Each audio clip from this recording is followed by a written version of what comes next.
Chromosome यहाँ जान लेते हैं, डीएनए हम लोग 12th में जरूर पढ़ेंगे, क्योंकि डीएनए थोड़ा ब्रॉड है, उसका स्ट्रक्चर कैसे है, कौन दिया नहीं दिया वो सारा है, बट क्रोमोसोम जो मेन पार्ट है, ठीक है ना, वो हम लोग को यहाँ पढ़ना है। तो देखो क्रोमोसोम जब फॉर्म होता है, ठीक है, तो उसका कुछ अपना स्ट्रक्चर है, जो कि हर एक स्ट्रक्चर का अलग अलग नाम है। ये देखो इसका एक क्रोमोसोम का स्ट्रक्चर हो गया, ठीक है। तो सबसे पहले ये जो आर्म है इसको हम लोग बोलते हैं सिस्टर सिस्टर क्रोमेटिड, ठीक है। देखो एक सिंगल को बोला जाता है क्रोमेटिड, लेकिन उसके साथ में ये भी है, इसलिए सिस्टर क्रोमेटिड बोला जाता है। अगर तुम्हारे सामने नॉन सिस्टर क्रोमेटिड आता है, नॉन सिस्टर क्रोमेटिड, ठीक है, तो इसका मतलब ये होता है कि जो क्रोमोसोम है मेरे पास उसके अलावा कोई और एक क्रोमोसोम है, तो ये इसके लिए नॉन सिस्टर क्रोमेटिड हो गया, क्योंकि ये दूसरे क्रोमोसोम का पार्ट है। दूसरा चीज होता है कि दोनों जो सिस्टर क्रोमेटिड है वो बीच में एक डिस्क लाइक स्ट्रक्चर प्रेजेंट होता है, जिसको हम लोग बोलते हैं सेंट्रोसोम, ठीक है, सॉरी सेंट्रोमियर, इससे ये कनेक्ट होता है, ठीक है। अब इसका जो इस सेंट्रोमियर को भी एक और डिस्क लाइक स्ट्रक्चर से क्या करते हैं, उसको हम लोग कवर, आई मीन वहां पे कवर अप होता है, जिसको हम लोग बोलते हैं काइनेटोकोर, ठीक है। अब इसी में एक इस तरह का सैटेलाइट एक मतलब आउटग्रोथ टाइप से होता है, जिसको हम लोग सैटेलाइट बोलते हैं। उसका काम क्या है, तो एक सैटेलाइट फिर दूसरे क्रोमोसोम को कनेक्ट कैसे करेगा एक दूसरे से, वो सैटेलाइट के थ्रू कनेक्ट करता है, ठीक है। क्योंकि देखो मेनली क्या है, क्रोमेटिन थ्रेड बताएं, क्रोमेटिन थ्रेड कंडेंस हो जाएगा तो क्या बनेगा, क्रोमोसोम बनेगा, क्या बनेगा, क्रोमोसोम बनेगा। और जब ये क्रोमोसोम बनता है तो ये फाइनल इसका स्ट्रक्चर है, ठीक है, फाइनल इसका स्ट्रक्चर है।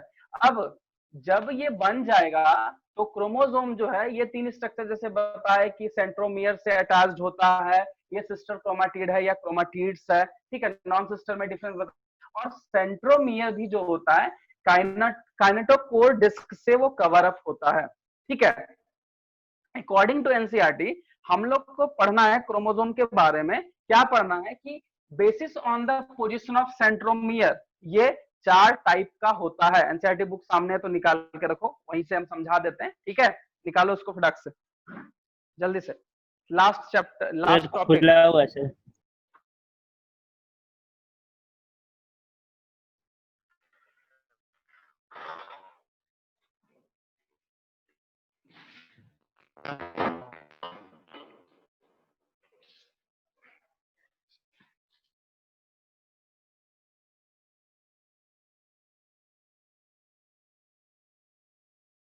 सर ये जो ब्लैक कलर का बनाया है उस के से क्या लिखा है,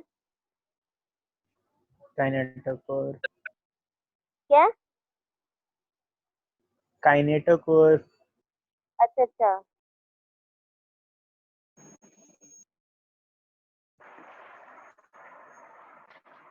दीक्षा कुछ बोल रहे थे, हेलो आंसर। दीक्षा कुछ बोल रहे थे तुम क्या? हाँ सर पूछ रहे थे सर, पर आंसर मिल गया। आंसर मिल गया, चलो ठीक है। चलो तो हम लोग आते हैं एनसीईआरटी में और डायरेक्टली हम लोग जाते हैं कहाँ, तो सेंट्रोमियर के हिसाब से बात करते हैं। देखो सबसे फर्स्ट में, ठीक है, कि क्रोमोसोम जो होता है वो न्यूक्लियस के अंदर में प्रेजेंट होता है। क्रोमोसोम कंटेन करता है डीएनए, और डीएनए जो होता है वहां पे एक बेसिक प्रोटीन है, जिसके कारण उसको क्या होता है, उसको क्या करता है, डीएनए जो बेसिक होता है वो उसको क्या करेगा, बाइंड करके रखेगा, ठीक है। देखो सबसे पहले क्रोमोसोम के बारे में समझ लो, क्योंकि इसके अंदर का पार्ट है डीएनए, दो थोड़ा सा डीएनए के बारे में दिया तो उसको भी हम समझा ही देते हैं, ठीक है। सबसे फर्स्ट में हम क्या बताएं कि क्रोमोसोम जो है ये इसका फॉर्म है, इस तरह से ये स्ट्रक्चर होता है, सेंट्रोमियर और काइनेटोकोर। अभी हम बता रहे थे कि सेंट्रोमियर के पोजीशन के हिसाब से उसको 4 टाइप में बांटा गया है, ठीक है, ये चीज है।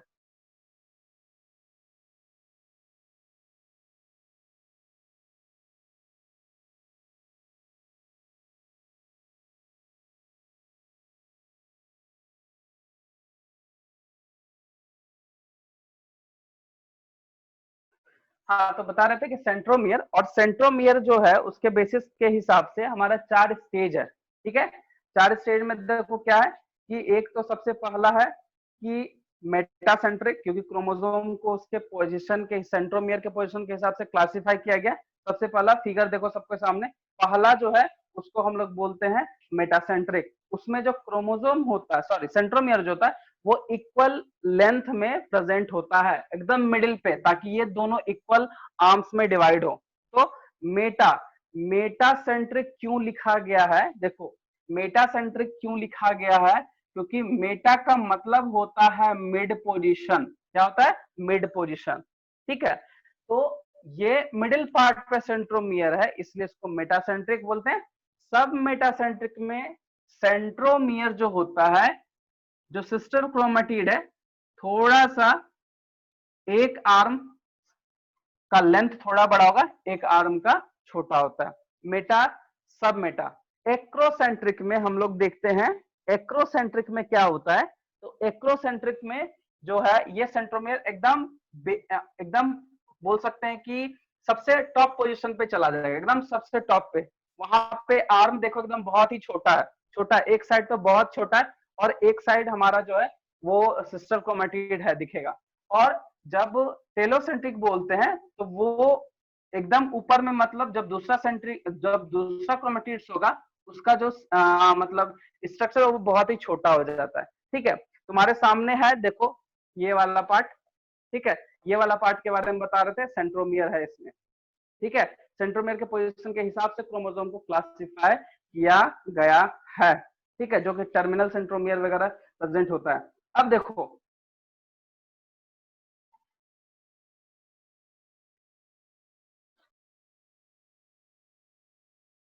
सैटेलाइट एंड कॉन्स्ट्रिक्टेड एरिया, देखो वहां पे लिखा हुआ है, तुम्हारा फिगर में ही लिखा हुआ है, मेटासेंट्रिक के फिगर में लिखा है सेकेंडरी कंस्ट्रिक्शन एंड सैटेलाइट, ठीक है। सैटेलाइट डीएनए वगैरह जो है वो क्या होता है, क्योंकि अटैचमेंट एंड उसका सेगमेंट का भी कुछ उसमें वर्क आता है, क्योंकि जेनेटिक्स में इसमें अच्छे से दिया हुआ है। तो यहाँ पे तुमको ध्यान देना कि जो सैटेलाइट लिखा है या फिर लिखता है सेकेंडरी कंस्ट्रक्टेड, तो कुछ ऑर्गेनिज्म का जो टर्मिनल पार्ट है, क्योंकि क्रोमोसोम का मतलब होता है स्टेन्ड पार्ट, जब हम न्यूक्लियस के अंदर में जो थ्रेड है उसमें जब हम स्टेन डालेंगे तो स्टेन में जो स्टेनिंग दिखेगा, मतलब जो कलर में दिखता है वही क्रोमोसोम कहलाता है। उसमें से क्रोमोसोम का कुछ एरिया जो होता है वो स्टेन नहीं हो पाता है, इसीलिए उसका नाम यहाँ पे लिखा जाता है सेकेंडरी कंस्ट्रक्टेड, सेकेंडरी कंस्ट्रक्टेड। इसमें बस यही है, समझ में। अब यहाँ पे क्रोमोसोम के अंदर में क्या होता है समझेंगे। देखो क्रोमोसोम के अंदर में अगर हम बात करें तो उसमें मेन है डीएनए। क्या है? डीएनए। डीएनए, इसका जो फुल फॉर्म होता है वो डीऑक्सी राइबो न्यूक्लिक एसिड बोलते हैं, ठीक है। जब डीएनए बनता है तो हम लोग वहां पे उसको बोलते हैं पॉलीन्यूक्लियोटाइड चेन है। ये क्या है? Polynucleotide chain. कहने का मतलब है उसका कि वो न्यूक्लियोटाइड, एक से ज्यादा न्यूक्लियोटाइड चेन से मिलके बना होता है डीएनए। और न्यूक्लियोटाइड का 3 पार्ट होता है, समझना ध्यान से। एक होता है फॉस्फेट आयन, दूसरा होता है सुगर, और तीसरा होता है नाइट्रोजन बेस।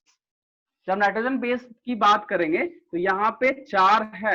एक है एडेनिन, दूसरा है ग्वानिन, तीसरा है साइटोसिन एंड चौथा है एडेनिन ग्वानिन साइटोसिन एंड चौथा है थाइमिन। ये डीएनए का पार्ट होता है, ठीक है, नाइट्रोजन बेस।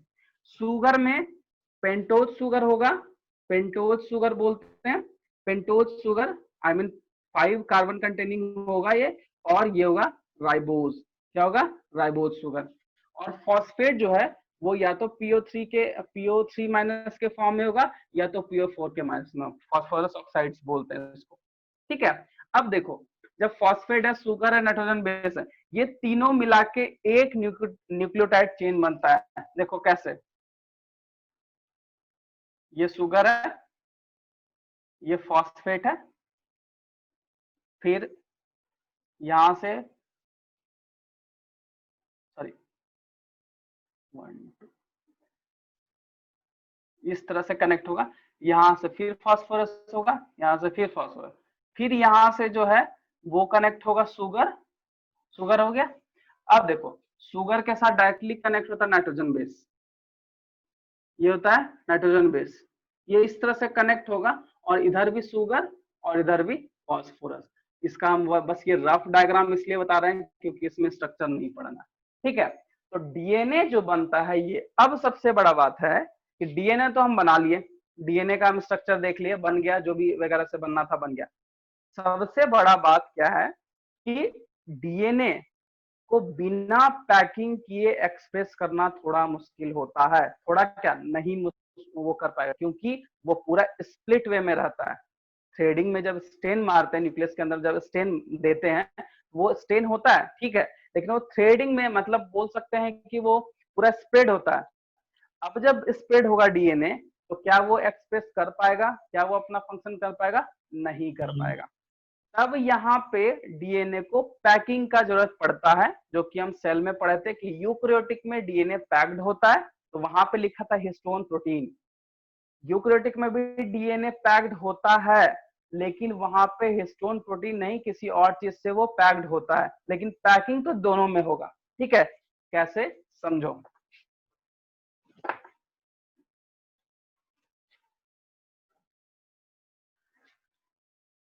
जैसे मान लिया जाए ये डीएनए है और इसको हेलिकली पैक करना है, तो ये जो प्रोटीन है, ये कौन सा प्रोटीन है? हिस्टोन प्रोटीन, हिस्टोन प्रोटीन ये है, ठीक है। तो हिस्टोन प्रोटीन एक स्पेशल टाइप का प्रोटीन होता है जो कि डीएनए को पैकिंग करता है, बट ध्यान रखना पड़ेगा वो यूकैरियोटिक सेल में ही सिर्फ प्रेजेंट है, यूकैरियोटिक सेल में ही ऐसा होता है, ताकि डीएनए अपना सही से काम कर पाए। लेकिन इसीलिए वहां पे लिखता है कि क्रोमोसोम कंटेन करता है डीएनए, और डीएनए को पैकिंग कौन करता है? हिस्टोन प्रोटीन, ताकि वो फंक्शनिंग कर पाए। समझ में आया? यही है तुम्हारा क्रोमोसोम का स्ट्रक्चर इसमें, ठीक है। तुमको हम इसमें जो इम्पोर्टेंट पॉइंट है वो न्यूक्लियस का जो पार्ट है, जो हम पिछले क्लास डिस्कस किए थे, फाइब्रस पार्ट, ग्रेनुलर पार्ट, वो बहुत इंपॉर्टेंट है। अगर मेडिकल पॉइंट ऑफ व्यू से तुम बात करोगे तो बस इसका एक याद रखना कि क्रोमोसोम के अंदर में डीएनए, और डीएनए पैकिंग होता है हिस्टोन प्रोटीन से, एक स्पेशल टाइप का प्रोटीन है। और क्लासिफिकेशन अगर पूछता है तो सेंट्रोमियर के पोजीशन के हिसाब से जो क्रोमोसोम है वो 4 टाइप का है: मेटासेंट्रिक, सब मेटासेंट्रिक, एक्रोसेंट्रिक एंड टेलोसेंट्रिक। ये याद कर लेना, क्योंकि इसका जो ज्यादा अच्छा रहेगा कि फिगर से याद करना, क्योंकि फिगर में तुमको क्लियरली डिफिनेशंस वगैरह भी याद हो जाएगा, और उसी से क्वेश्चन पूछता हूँ, फिगर देता नहीं है, डायरेक्टली लिख देगा मेटासेंट्रिक में क्या होता है और उसमें क्या होता है, मैच द कॉलम, या डायरेक्टली कोई भी एक उठा के उसका बोल देगा कि ये कौन सा टाइप का या फिर किस टाइप का ये क्रोमोसोम है। इसको ध्यान रखना, बस इससे ज्यादा क्वेश्चन कभी पूछा नहीं है, ना ही पूछेगा।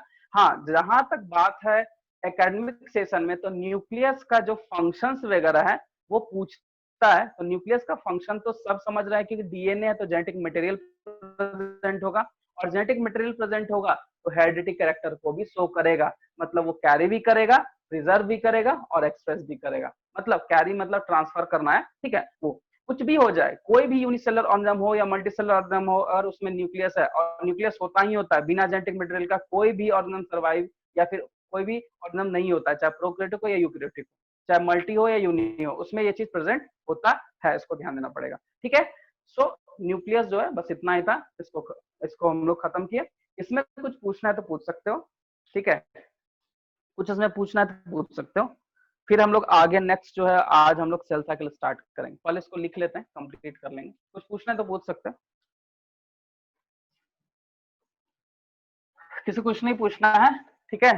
तो हम लोग टॉपिक देते हैं न्यूक्लियस, लिखा जाए, इसको लिख के कंप्लीट ही करना है, न्यूक्लियस।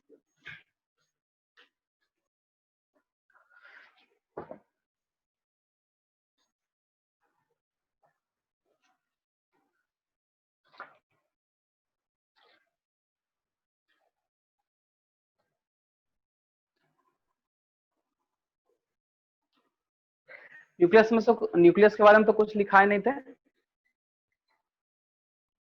नो बताओ। सर। नहीं लिखा था ना, ठीक है चलो स्टार्ट करते हैं। It is a double membrane bonded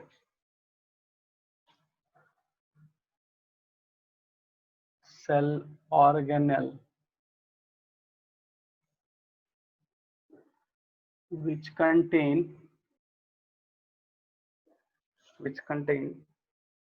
all the genetic information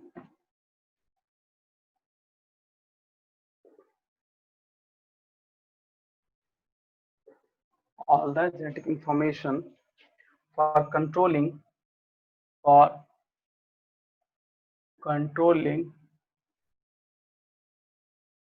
cellular metabolism and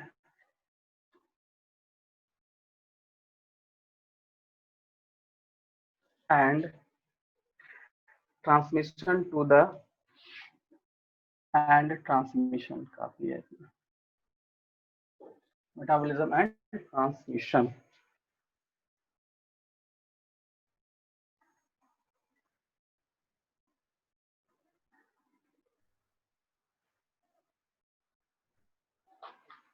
इसका डिस्कवरर वगैरह पिछले क्लास को हम लिखाई दिए थे, ठीक है।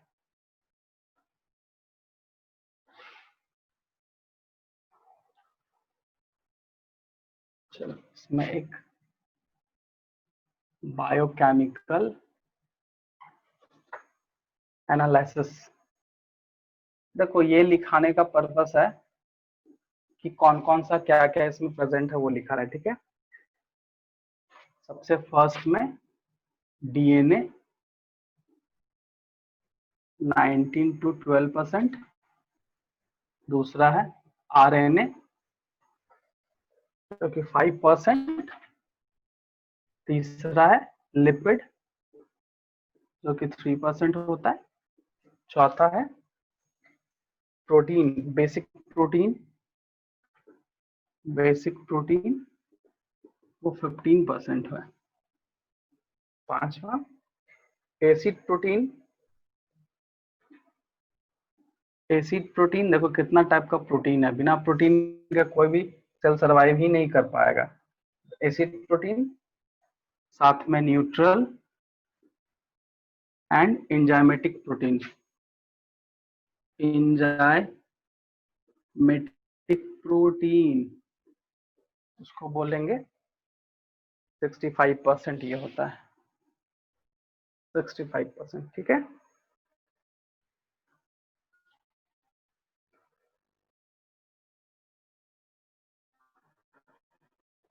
ये चीज है, ठीक है। और trace minerals are present in trace amount, कौन कौन सा मिनरल्स है, तो मैग्नीशियम पोटासियम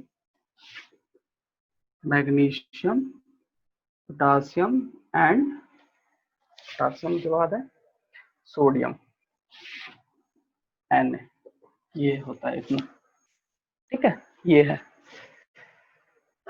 इसको नोट करो, बायोकेमिकल एनालिसिस बहुत इंपॉर्टेंट है, इसे कभी कभी पूछता है, ठीक है ना। अब इसका स्ट्रक्चर भी लिख देते हैं, इट स्ट्रक्चर ऑफ न्यूक्लियस, ये 5 टाइप में 5 पार्ट्स या 5 टाइप का होता है इसका स्ट्रक्चर, ठीक है। सॉरी 5 पार्ट्स लिख सकते हैं यहाँ पे, 5 पार्ट्स। पहला पार्ट है न्यूक्लियर इनवेलप,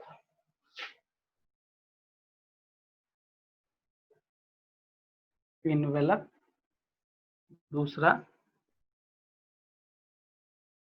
न्यूक्लियर मैट्रिक्स, तीसरा क्रोमेटिन थ्रेड, चौथा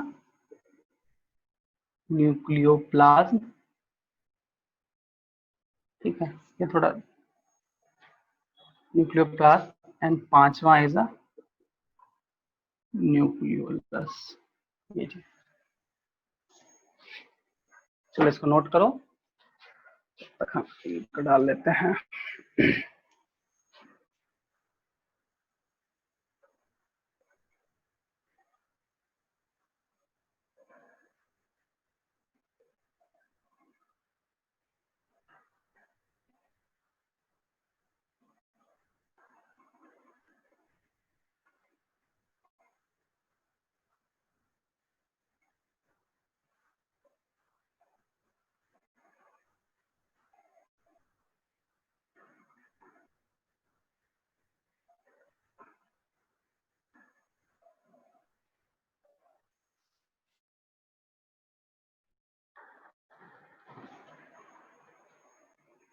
हो गया नोट कर लिए?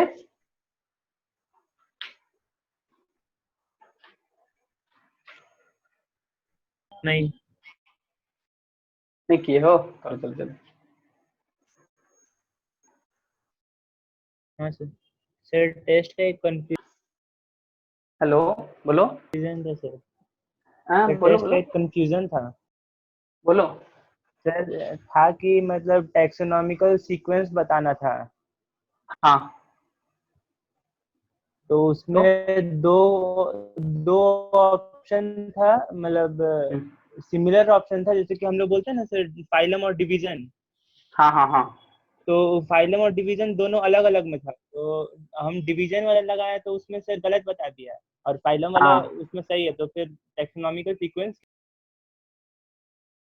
क्वेश्चन देखना पड़ेगा पूछ के, ठीक है ना?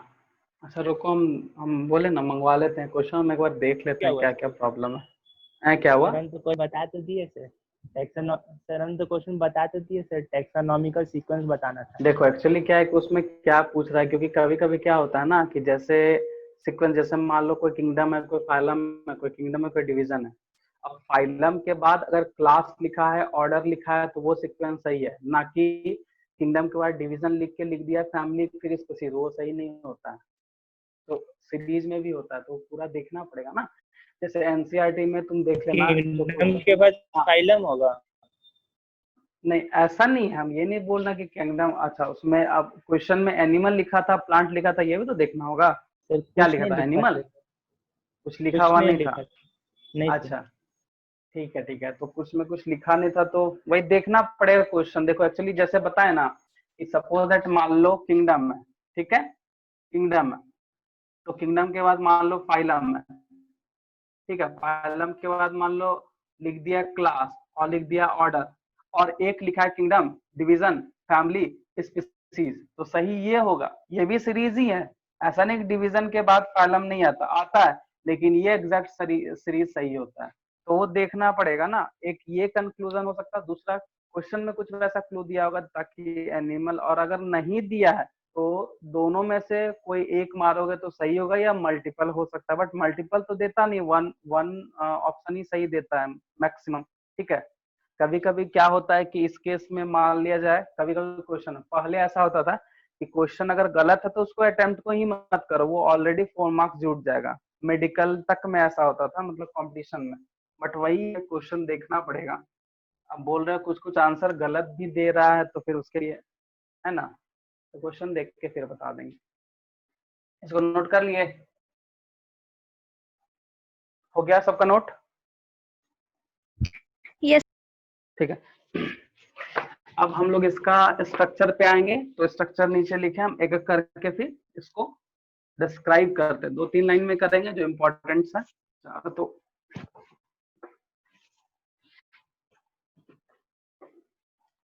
तो सबसे पहला पार्ट है न्यूक्लियर इन्वेलप।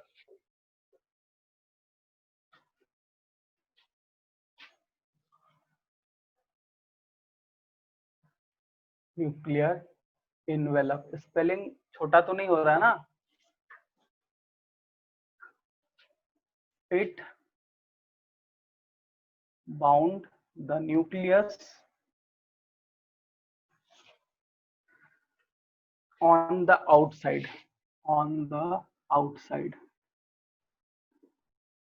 पहला part. it separate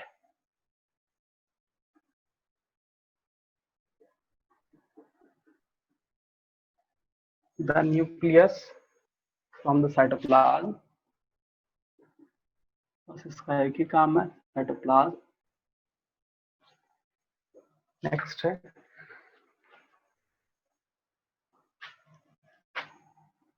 it is made up of two lipoprotein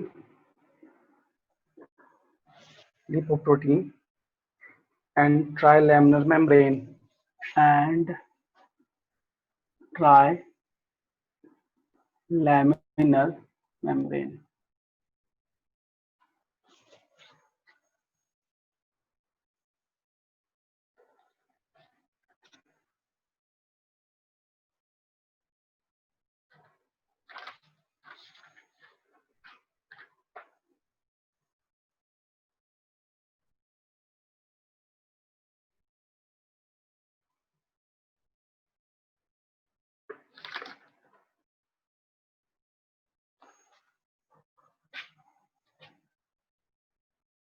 Nuclear envelope is separated by an electron transparent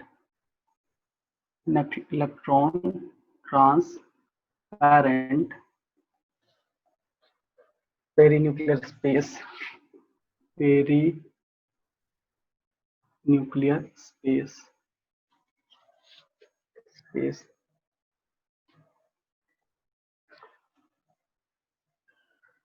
Nuclear envelope contain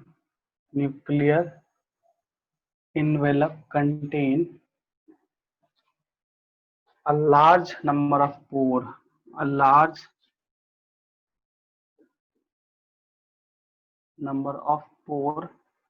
called nuclear pore.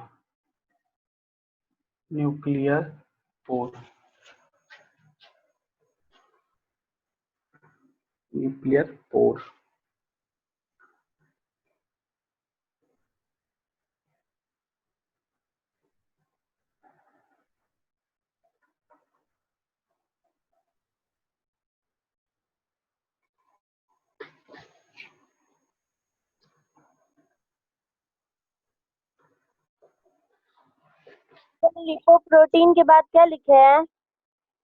And trilaminar membrane लिखे हैं.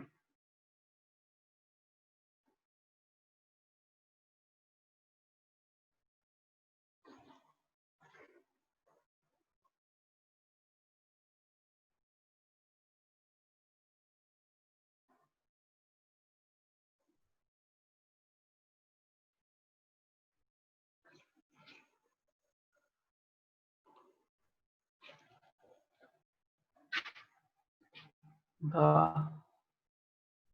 nuclear pore control the passage of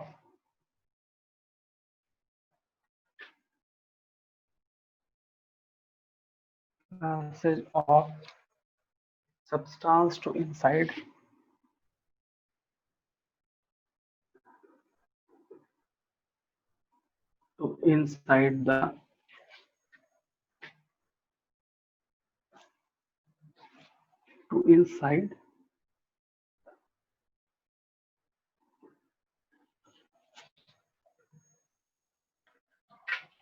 or outside substance.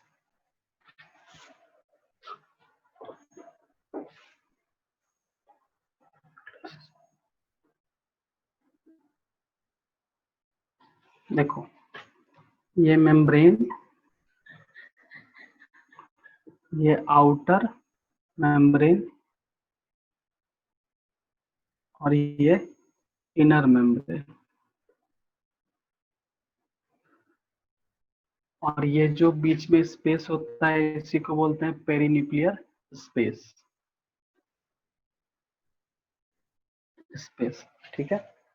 और इसी में pores होता है. Pores बहुत type का होता है, जैसे एनुलस पोर है, ब्लाइजिंग पोर है. हम बस पोर के बारे में दिखा रहे हैं. ठीक है ना. पोर्स हो गया. आउटर जो है वो आउटर मेम्ब्रेन जो है वो स्मूथ हो सकता है, स्मूथ भी हो सकता है। दूसरा connect with RER, connect with RER मतलब सरफेस पे राइबोसोम भी हो सकता है इसमें, बस यही चीज है इसमें। बीच वाला स्पेस को बोलते हैं कॉर्नर। ये जो है, ये जो पार्ट है इसको हम लोग पोर्स बोलते हैं, पोर्स। ये भी पार्ट है, ये भी पार्ट है, ठीक है। चलो इसको नोट करो, न्यूक्लियर एनवेलप।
चलो हो गया सर।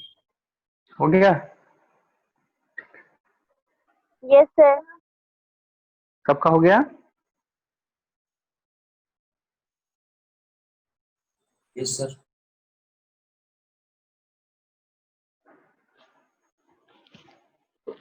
अब हम लोग का न्यूक्लियर मैट्रिक्स है। नेक्स्ट पॉइंट जो है वो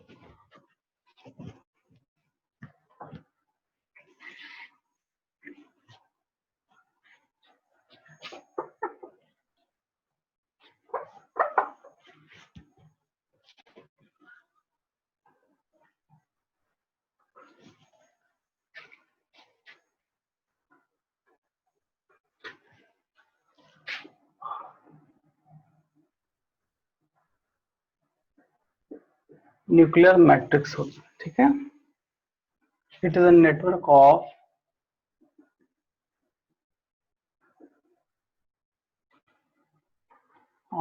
fine fibrils, fine fibrils of acid protein that functions that functions as scaffold of chromatin, of chromatin.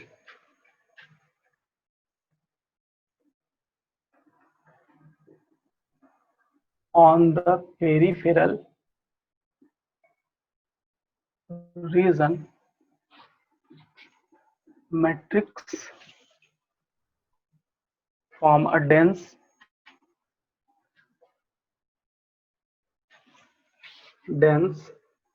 fibrous layer called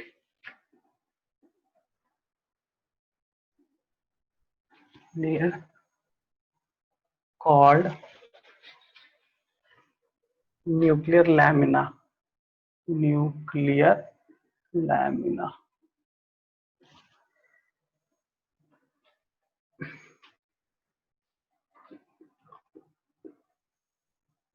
Nuclear matrix and nuclear lamina forms first point scaffold for chromatin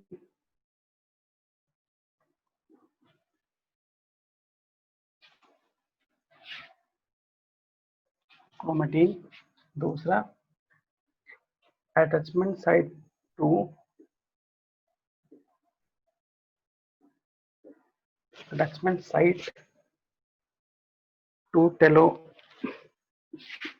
to telomeric part, third mechanical strength,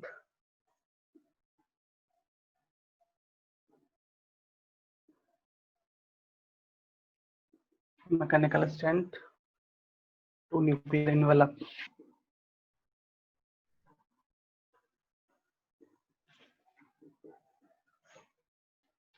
Component of nuclear pore complex, component for nuclear pore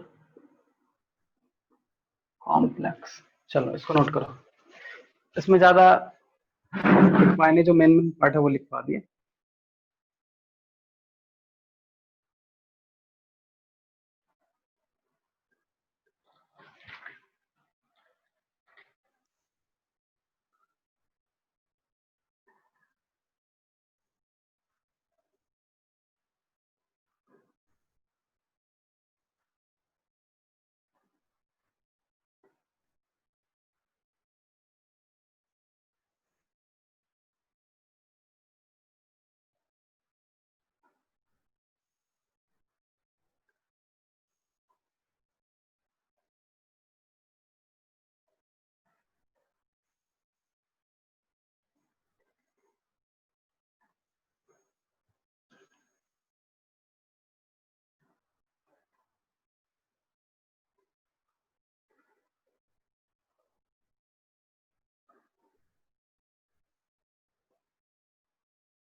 हो गया? हाँ sir हो गया। हो गया ना? चलो उसके बाद हम लोग का next part chromatin thread.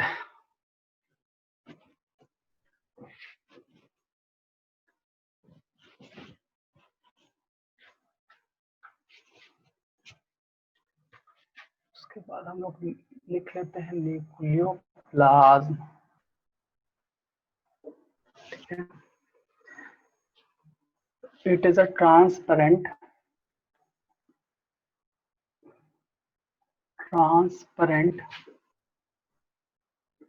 semi-solid and colloidal substance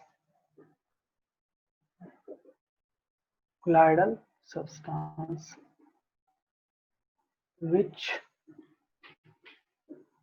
fills the nucleus.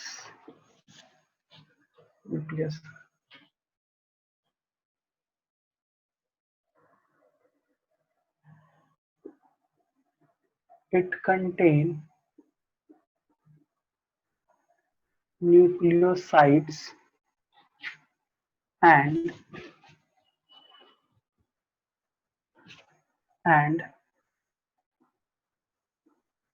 number of enzymes for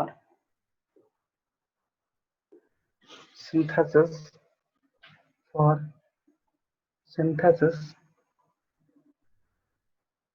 and function of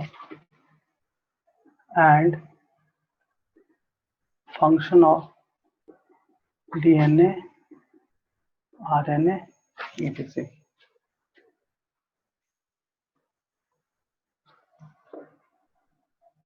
Some of protein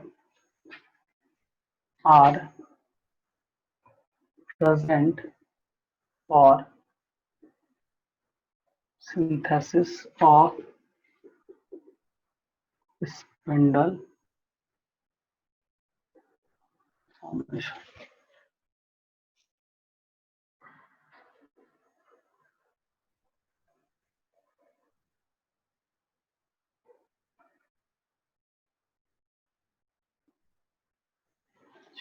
note करो, न्यूक्लियोप्लाज्म में आप लोग क्रोमेटिन भी लिख देते हैं साथ में। Chromatin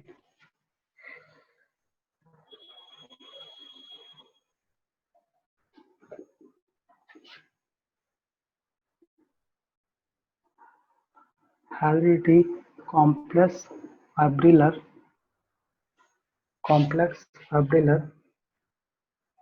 sorry heterodna protein complex fibrillar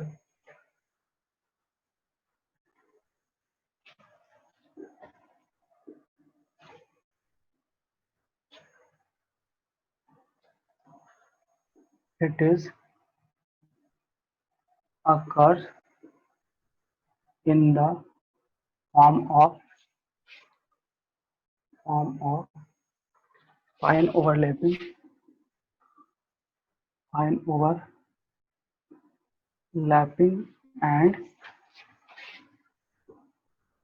coiled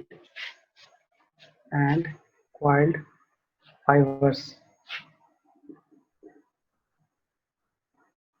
which appear a network called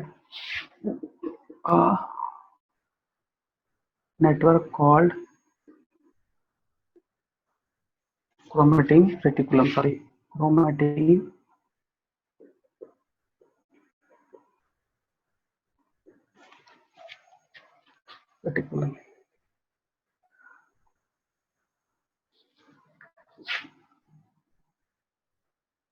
Chromatin condense to form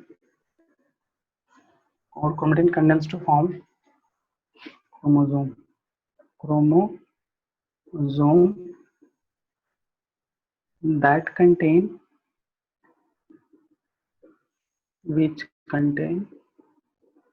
DNA to carry genetic information.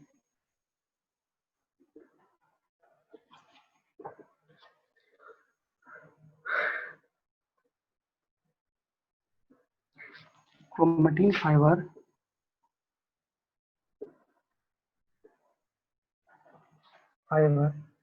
are differentiated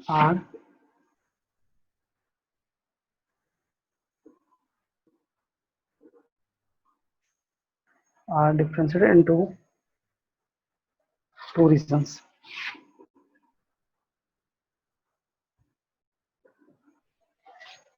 first में है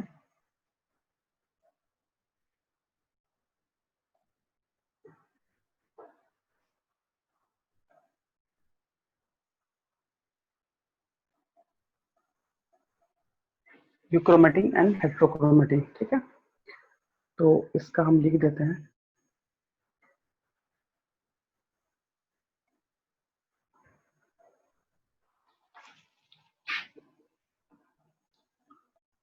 light and sir chromatin reticulum लिखे हैं।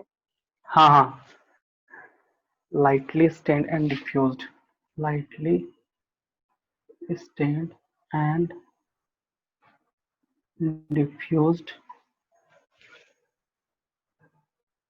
part और ये है darkly stained and loosely part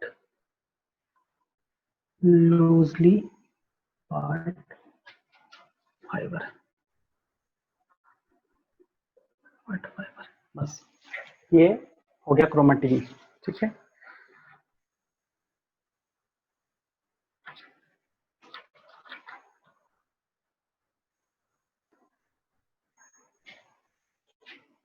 ऊपर वाला मिटाएं, ऊपर वाला न्यूक्लियोप्लाज्म मिटाते हैं, ठीक है।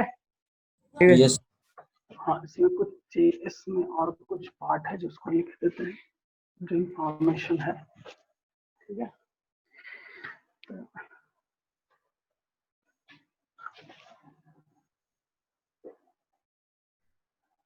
The whole chromatin are not functioning, but euchromatin are functioning. Generally functioning. during prophase of nuclear division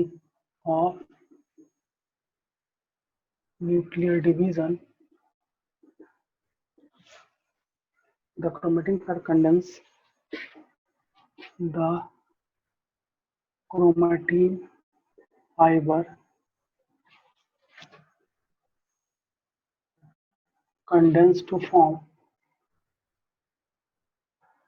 chromosome.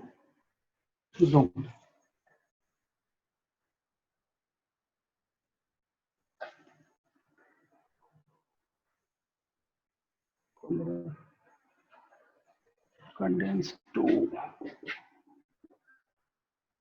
number of thread-like structure called chromosome. Two two के बाद क्या लिखे हैं? नेक्स्ट बोलो बोलो क्या? टू के बाद क्या लिखे हैं? 2 रीजन्स, एक यूक्रोमेटिन एक हेट्रोक्रोमेटिन, ठीक है। और इसमें यूक्रोमेटिन को पहचानना तो light stain and diffused part fibre, और heterochromatin darkly stain and loosely part.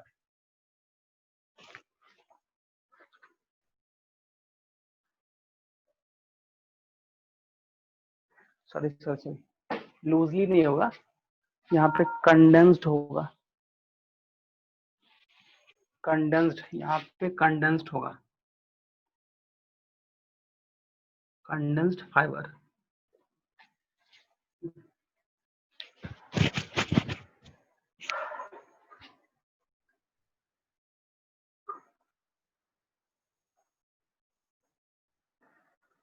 इसको थोड़ा चेंज करना।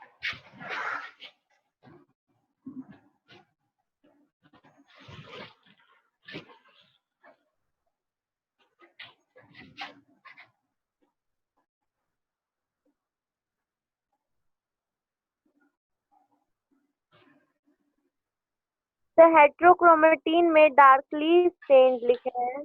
हाँ, darkly stained and condensed fibre, इसमें डिफ्यूज्ड है, इसमें कंडेंस्ड है।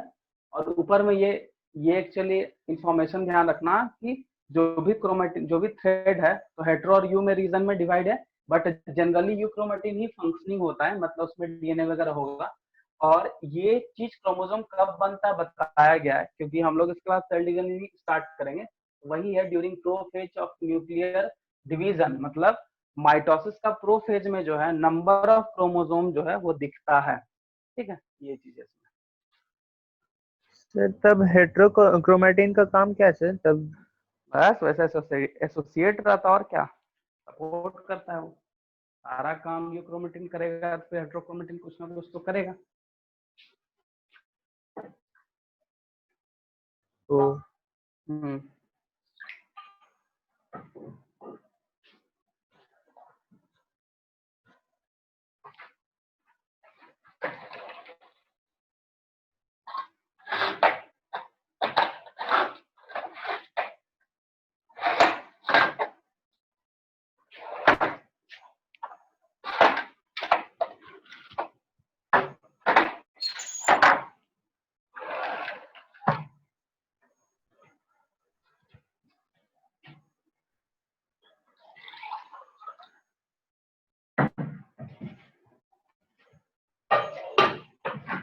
हो जाएगा तो बताना। हो गया सर। नो सर, नहीं हुआ है।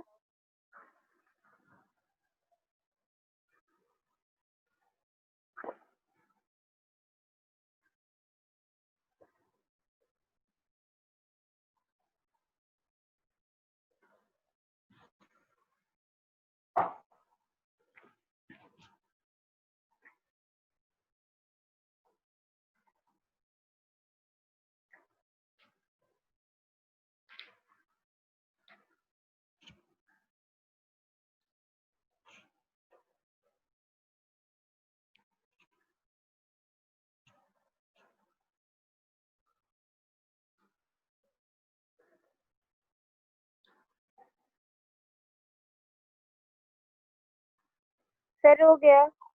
हो गया चलो। अब हम लोग का मेन पार्ट है न्यूक्लियोलस।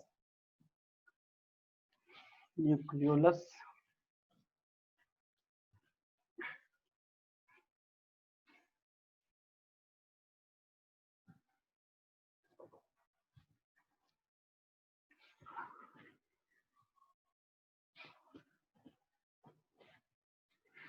सबसे पहले न्यूक्लियोलस में फिगर बनाओ, उसके बाद हम लोग आगे बढ़ेंगे।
ये इसका structure,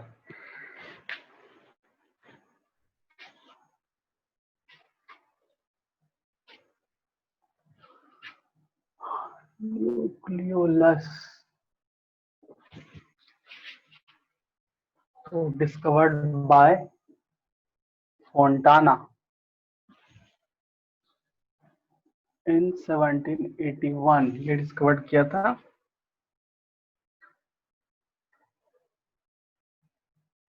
describe by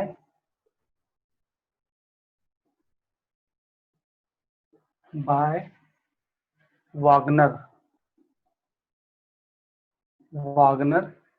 1840 and name by Bauman 1840। ठीक है,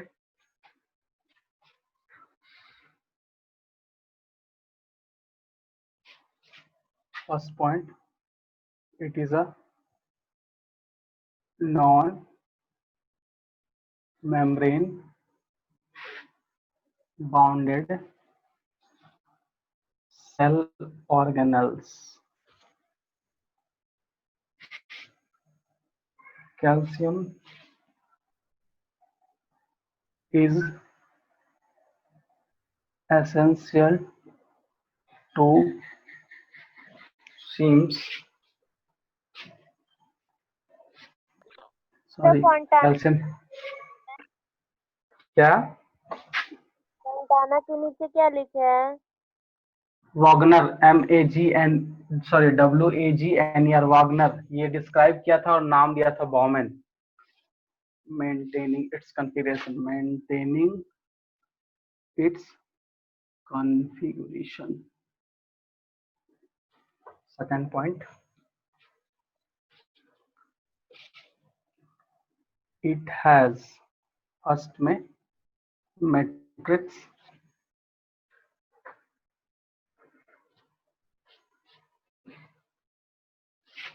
second granular portion, third fibril portion, and fourth is a chromatin. Chromatin जो कि यहाँ पे दिख रहा है, क्रोमेटिन ये 4 पार्ट का है, ठीक है। तो सबसे फर्स्ट में है amorphous matric, sorry matrix, matrix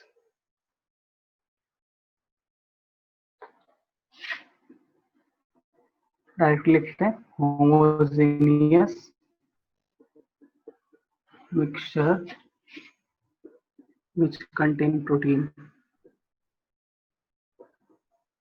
homogeneous mixture एक एक लाइन में लिखते हैं ये सब, ठीक है।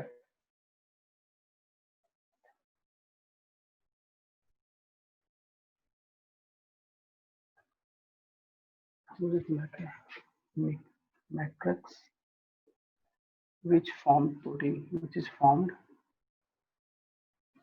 by protein.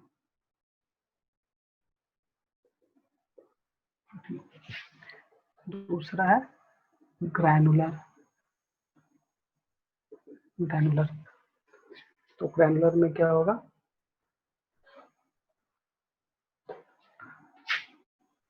It is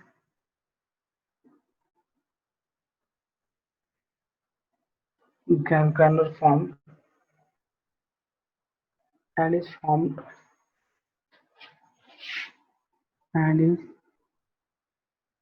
formed of RNA and protein. RNA and protein. It is believed to precursor of ribosome.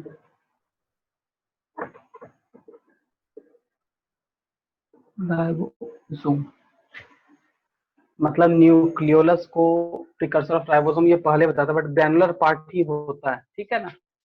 Next है फाइब्रिल। सर ग्रैनुलर में इट इज के बाद क्या लिखा है नीचे में? ग्रैनुलर फॉर्म, अच्छा, it is believe to precursor of ribosome. Fibril,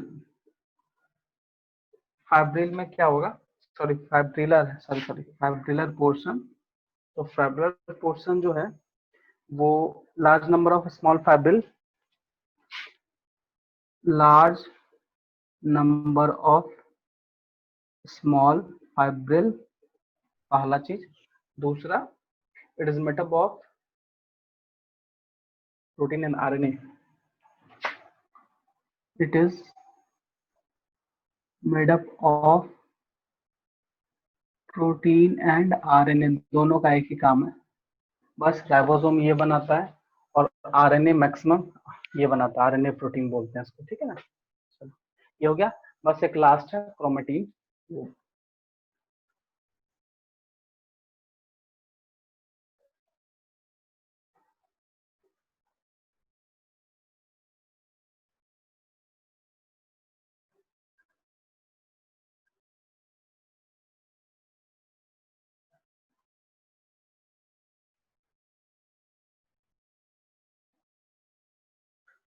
note करो।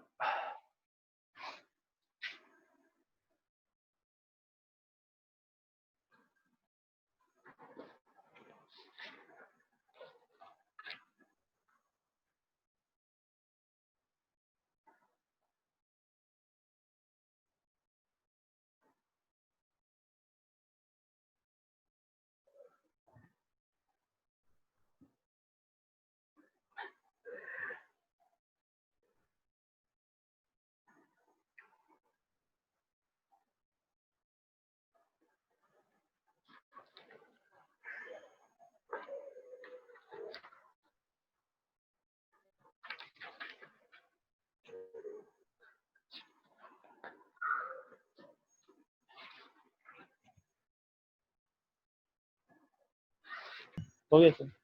हो गया। इसको हम मिटाते हैं। फिगर बना लिए हो ना, फिगर सब बना लिए हो? हाँ सर। ठीक है। फिगर इंपॉर्टेंट है, ध्यान रखना, बस उसका लेबल को याद रखना, क्योंकि लेबल से तुम्हारा सारा कुछ हो जाएगा, मतलब समझ में आ जाएगा। शॉर्ट शॉर्ट में लिखा है, ये उतना ज्यादा इम्पोर्टेंट नहीं है, बट जानना जरूरी है, क्योंकि अभी तुम्हारा 11-12 में मतलब कुछ हो ना हो, बट थ्योरी बहुत अच्छा से होना चाहिए कंप्लीट। ठीक है, चलो क्रोमेटिन पोर्शन, क्रोमेटिन पोर्शन, इसमें भी ज्यादा कुछ है नहीं, ठीक है ना। It is a part of chromatin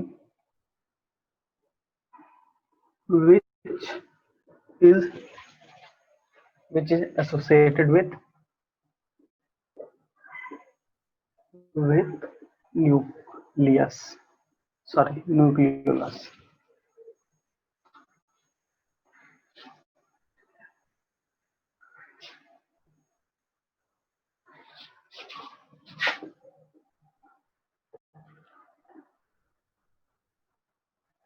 Nucleolus is principal site of formation of ribosomal RNA. Ribosomal RNA. It is the principal center of ribosome formation. Next,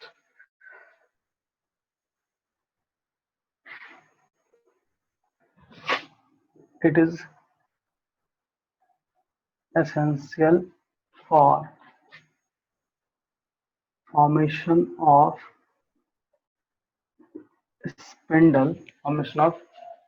spindle during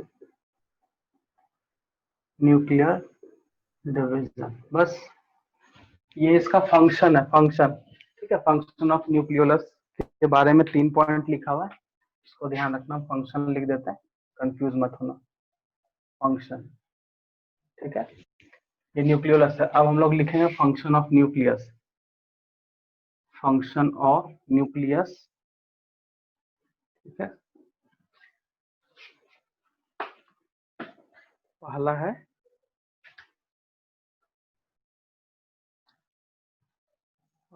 it is essential, it is essential and integral part of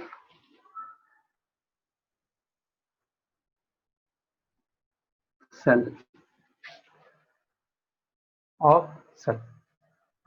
eukaryotic cell लिख लो, eukaryotic cell, ठीक है। उसके बाद second point, it store genetic information in its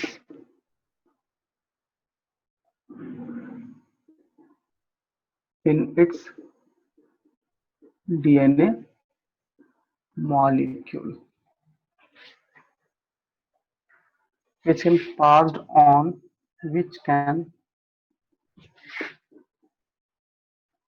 passed on daughter cell। वाला point हो गया।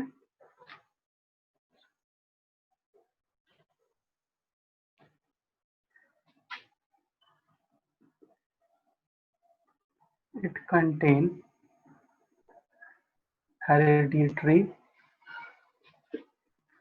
material called chromatin fiber.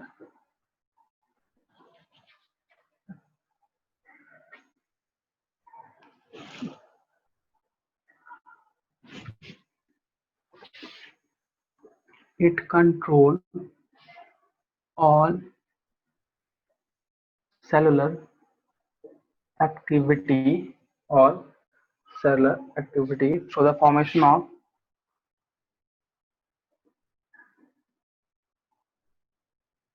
Formation of RNase.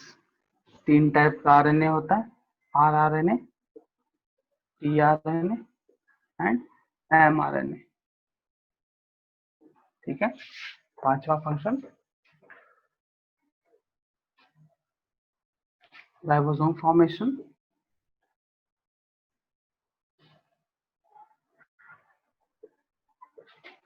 6वां function variations.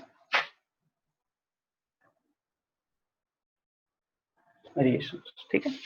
ऊपर का पोर्शन मिटा रहे हैं, क्रोमेटिन वाला, क्रोमेटिन पोर्शन मिटा देते हैं।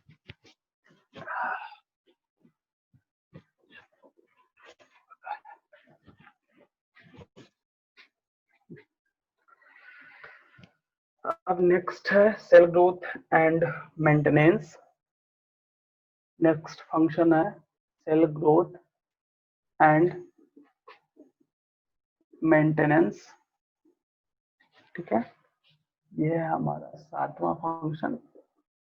8वां फंक्शन है सेल डिफरेंशिएशन। सेल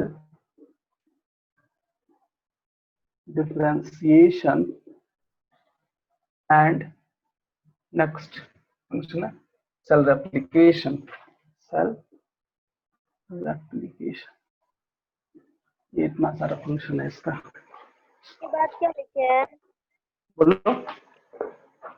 पॉइंट में इट के बाद क्या लिखा है? कौन? 3rd point, 4th point. Fourth. It control all cellular activity through the formation of RNAs. चलो मैं इधर हट जाता हूँ।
हो गया? हो गया सर। हाँ सर, हो गया। अब हम लोग का एक छोटा सा पॉइंट है क्रोमोसोम, उसको भी लिख लेते हैं। ठीक है, क्रोमोसोम के बारे में 4-5 लाइन लिखाएंगे। बाकी बात जो उसका क्लासिफिकेशन वगैरह जो सेंट्रोमियर के हिसाब से लिखा हुआ है वो तुम एनसीईआरटी का लाइन को ही लिख लेना। ठीक है ना, वो ज्यादा बेनिफिट होगा। सर उसके बाद क्लास ओवर कर दीजिए सर। वो ज्यादा बेनिफिट होगा उसमें। हाँ अरे क्लास ओवर हो जाएगा। ठीक है ना, तो कहीं जाना है क्या तुमको? नहीं सर, मतलब टॉपिक खत्म होने के बाद। हाँ हाँ, टॉपिक नहीं, हमको लगा यहीं जाना है तुमको। लॉकडाउन में कहाँ जाएगा तुम? चलो ठीक है। क्रोमोसोम, क्रोमोसोम, क्रोमा का मतलब पता है क्या था? स्टेन। क्रोमा का मतलब था कलर, इसलिए क्रोमोसोम नाम है। They are a rod-like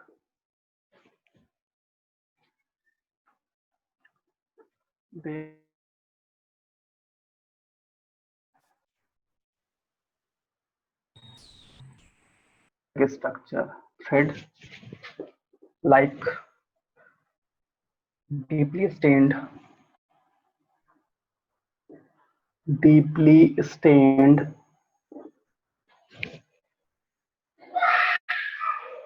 condensed chromatin fiber,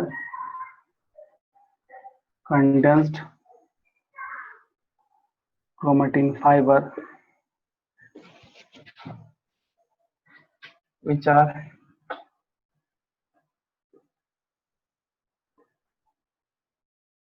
hereditary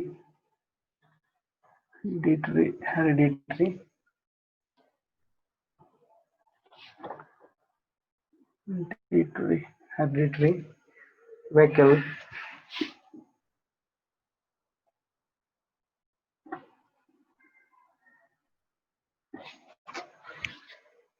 vehicles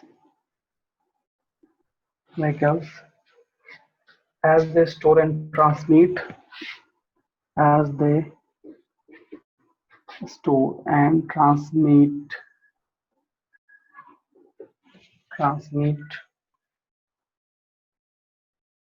coded hereditary information. Coded hereditary information.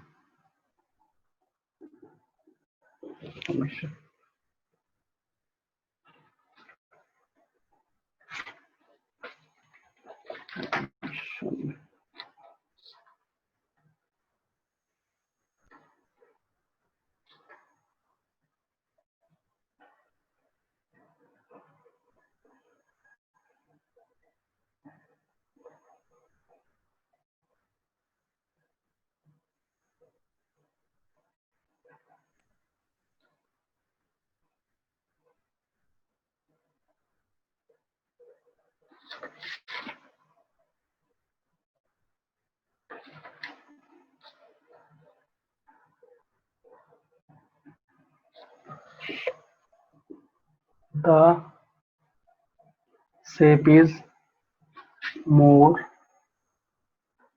clearly visible in late prophase and metaphase. Late prophase and metaphase. Late prophase and metaphase. When primary construction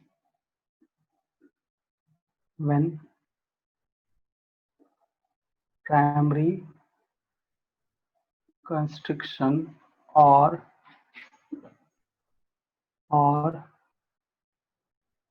centromere become distinct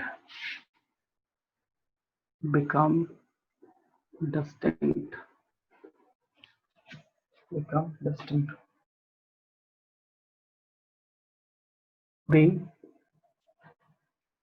prophase and metaphase. Prophase and metaphase. In metaphase, the chromosomes are replicated. The chromosomes are replicated.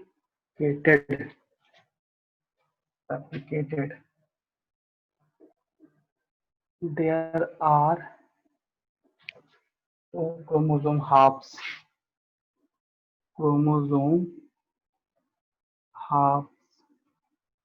और chromatids.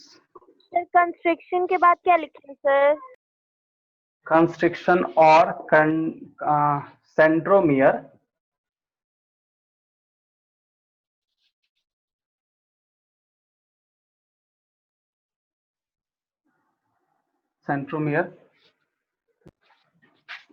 the two chromatids are attached with the centromere.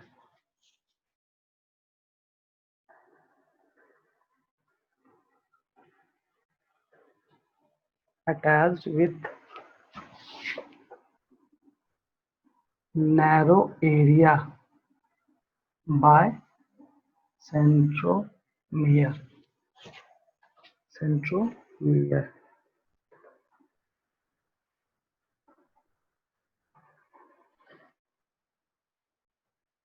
Sir primary constriction और centromere sir दोनों एक ही word है क्या? एक ही चीज है on the position of centromere, chromosomes are classified into 4 types. Four types. First में मेटासेंट्रिक, सेकंड है सब मेटासेंट्रिक, थर्ड है एक्रोसेंट्रिक एंड फोर्थ है टेलोसेंट्रिक। ये हो गया तुम्हारा कंप्लीट।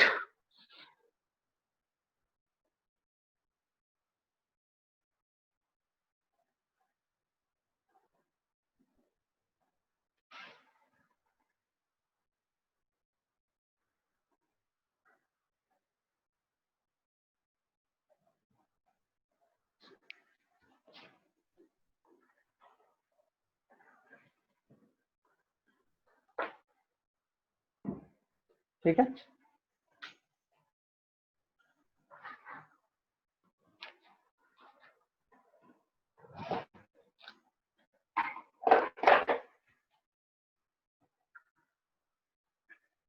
इसको एनसीईआरटी से लिख लेना, ठीक है ना। बस